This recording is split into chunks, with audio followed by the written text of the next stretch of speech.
Welcome, ladies and gentlemen, to part 3 of European Society in the Age of the Renaissance. All right, we are going to talk about art in this video lesson. Now, at various points throughout, I'm going to ask you to pause the video because I want you to really take a minute and study the works of art that you're going to look at. I want you to pause the video and really look and try to process the content along with the visual imagery. All right, so we're going to fly by night here and try to go as quick as we can, but it's going to be important that you pause when I tell you to as we go. So here we go. All right, let me give you just a big picture map of where all these artists were. So you can go ahead and pause at this point and kind of take a look at where these art centers were in London and also who the key artists were from those art centers. So go ahead and pause and then keep going.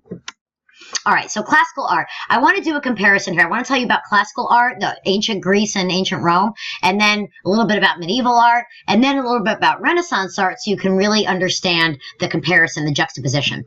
So in classical art, figures were lifelike but idealized. All right, and idealized means that they were more perfect than in real life, okay? Figures were nude or draped in togas. The bodies looked active and the motion was realistic. It looked believable. Faces were calm without any emotion, and the scene showed either heroic figures or real people doing tasks from daily life. Okay. In stark contrast, medieval art was religious. It showed Jesus, saints, people from the Bible, things like that. The important figures in paintings were shown as larger than others around them. So that's how you knew that something was important, because it was larger. Figures looked stiff. There was very little movement, if any at all. It was very two-dimensional, very flat looking. Figures were fully dressed in very stiff-looking clothing. They were serious, almost no emotion, and the paint colors were very bright. All right, you're talking about primary colors here, very bright.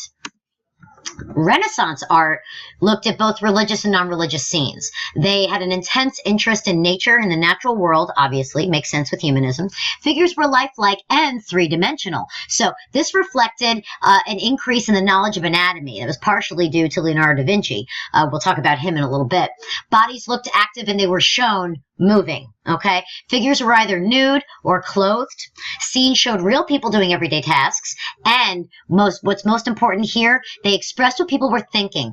Renaissance art showed emotion, okay? That's very important. Paintings were often symmetrical. They were balanced, with right and left sides having similar or identical elements. All right, this is very important. There are stark contrasts between classical art, medieval art, and Renaissance art. So, what's happening in the Northern Renaissance? Let's talk about that real quick. Gothic cathedrals were the focus, and we saw some of that when I was talking about it in the previous video lesson. Flanders was the center of the Northern artistic Renaissance. Painters were masters of detail. Jan van Eyck is a classic example of Northern Renaissance artists, so you should commit that name to memory. When you think Northern Renaissance, think Jan van Eyck.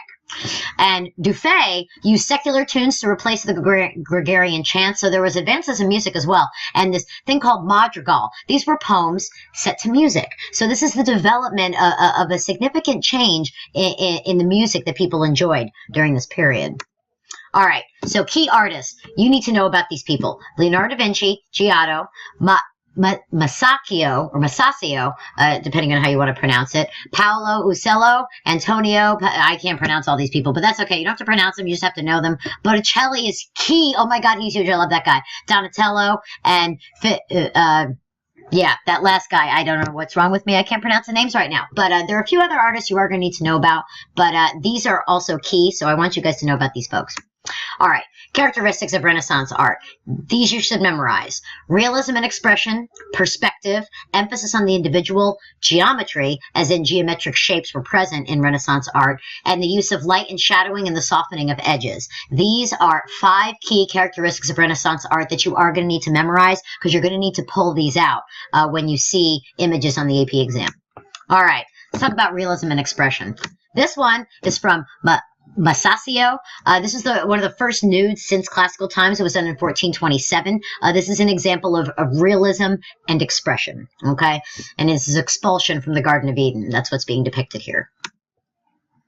Perspective. This is great. This is very important. Okay, this is called the Trinity. It's also by Masaccio. It's the first use of linear perspectives. I want you to pause here. I want you to pause the video and really stare at this. All right. What you are, I once was. What I am, you will become. That is the Latin phrase that's written down below, okay? So I want you to pause the video and really take a look and see if you can see the use of linear perspective. See if that makes sense to you. All right, emphasis on individualism. So we have individual portraits here. So this was done by Piero della Francesca, and this was done between 1465 and 1466. So this is an example of individualism. Geometrical arrangement of figures. Here we are with Da Vinci in 1469. I do want you to pause the video, all right, and just take a look and stare at what you see. So pause the video. All right. This is the figure as architecture. All right, now that you've had a minute to stare at it, this is called the Dreyfus Madonna with the pomegranate. Now look, triangle, triangle. Look at the geometry, all right? If you can see this impact of the architectural geometry that that Leonardo puts in here. Okay, it's very important. All right, this is called chiaroscuro and sfumato. Okay, so I again want you to pause the video and take a look and see if you see what these things are describing. This was done in 1474. Michelangelo, my man Michelangelo, was born in 1475, small town near Florence. So, you know, he was close enough that he could make an impact there. He was a sculptor, painter, engineer, architect, and poet. Let's take a look at some of his work. So, David, the sculpture of David, classic example of Renaissance art. Again, I want you to take a minute and I want you to stare at this. Okay, so I want you to pause the video and stare at this and just kind of get a sense of what's happening here. This was created in 1504. Now, I want you to pause the video again, and I want you to see the difference between what was going on in the 15th century and what happened in the 16th century, right? So just pause the video and take a look and see that difference. Now, this is the Sistine Chapel, okay? After he created David, Pope Julius II, who we spoke about in the previous video lesson, he had Michelangelo come and he petitioned him to make the Sistine Chapel. This place is absolutely beautiful. It is nothing short of miraculous. Pardon the expression, but it really is a religious experience when you go and you see this live. You can still smell the paint. It's incredible. All right, now let's go to the next slide and take a closer look. I'm going to put all these up here so you can see. These are, I guess you could say, excerpts of the ceiling. So again, I want you to pause the video and really take a look at how Michelangelo creates these figures, the movement that's depicted, the realism of the bodies, okay, the emotion that is displayed on the faces. I want you to pause the video and really stare at that. All right, and here is the Pieta. Oh, this is beautiful. I love this sculpture. Again, I want you to pause the video on this too and take a look at this. Just look at the realism. Look at the emotion. Look at what's the three-dimensionality of this. It's just absolutely beautiful artistry. This is Moses. This could be taken right out of some kind of, I don't know, Virgil's Aeneid. I mean, you could take it right out of some sort of work of literature. I mean, it's amazing the way that it's depicted, and the references to Greco-Roman culture are really prominent in this particular piece. Now, let's talk about Leonardo. All right, so this guy was, sorry, I went too fast. Jack of all trades, all right? That was his birth and death dates. He was a painter, sculptor, architect, mathematician, and engineer. When people say Renaissance man, they're talking about Leonardo, okay? That's who they're talking about. Very important guy. So let's look at some of his work. Mona Lisa is not, if the most famous, one of the most famous works of his and of all Renaissance art, period. So here also, I want you to pause, and I want you to stare at this piece.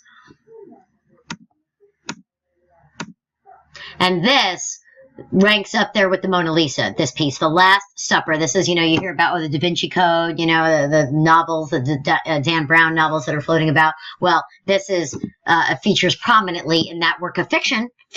It's fiction.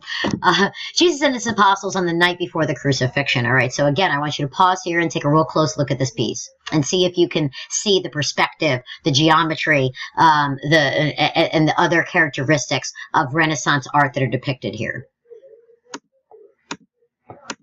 his notebooks. This is where I was mentioning anatomy before. This is how people learned about anatomy. And look at Leonardo with his notebooks and how he dissected these things so we could understand how bones and muscles work, so we could accurately depict them in paintings. It's fascinating, unbelievable, meticulous stuff.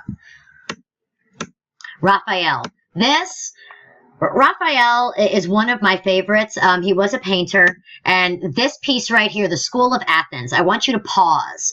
Okay, I want you to pause, and I want you to look at the characteristics on the left and see if you can see those characteristics displayed in this painting. So pause this video. This is probably, if not my favorite, one of my top 3 favorite Renaissance paintings. I love this painting. Okay, so I want you to just pause and stare at it. All right, in the next slide, we're going to see some close-ups of this stuff. All right, so for those of you in Algebra 2, I'm sorry, Pythagoras, it's his fault. The Pythagorean theorem, that's why we have to deal with that a squared plus b squared. That's all his fault. That guy right there. Here we have Socrates. We love Socrates. He's good times. Over here, Plato and Aristotle. Look at those fellas. Look at them. They're in motion. They're talking. They're debating. It's good times. And this is not just simulating movement and motion and emotion, but it's also simulating the debate that Plato and Socrates had between each other. Fascinating. Here's some other close-ups. Euclid, Raphael, the artist himself, and Zoroaster and Ptolemy. Interesting. If you guys don't know who those 2 people are, ask me in class. I'll be happy to tell you about them. Good times. Now again, pause here and take a look. See if you can see the emotion, the movement, the geometry, the perspective that's depicted here. Mannerism, this was towards the tail end of the Renaissance. The artist is not focused on nature so much, it was more on style. So El Greco, I can virtually guarantee he's going to show up on the AP exam, and Tintoretto, and this one came out of Spain. El Greco was came out of Spain, Spanish artist, so it's important to pay attention to these guys. So pause the video again and take a look. That's it for now. I will see you in part 4 where we're going to talk about literature. Hope you learned what you needed to, and I will see you next time.